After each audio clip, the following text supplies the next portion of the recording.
Hello friend, তো এটা হচ্ছে কিছুদিন আগেকার ভিডিও। তো ভাবলাম একটু তোমাদের সাথে শেয়ার করি। আর সেদিন রাতে পড়ছিল প্রচুর পরিমাণে বৃষ্টি। তো বৃষ্টি হচ্ছিল বলে মনটা একটু খিচুড়ি খিচুড়ি করছিল। তো রাতের ডিনারের জন্য আজকে খিচুড়ি বানালাম। আর এখানে দেখো সবজি কেটে নিয়েছি খিচুড়িতে দেবো বলে।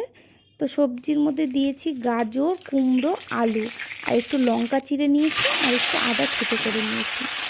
তো প্রথমে ডালটাকে ভেজে নিয়ে ডাল আর চাল একসাথে ধুয়ে রাখলাম। তারপর কড়াই গরম করে তেল দিয়ে তার মধ্যে দিয়ে দিলাম গোটা জিরে, তেজপাতা, শুকনো লঙ্কা।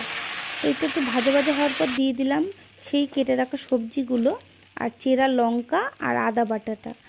তো এটা দেওয়ার পর একটু ভাজা ভাজা হওয়ার পর আর চাল আর ডাল দিয়ে দিলাম। তো চাল ডাল একটু ভাজা ভাজা হওয়ার পর দিয়ে দিলাম পরিমাণ মতো জল, জল দিয়ে ঢেকে দিলাম। তো ঢাকনা খুলে দেখলাম সেদ্ধ হয়েছে নাকি। তো খিচুড়ি অলরেডি সেদ্ধ হয়ে গেছে। তো এখন নামিয়ে ফেলবো। তো নামানোর আগে দিয়ে দিলাম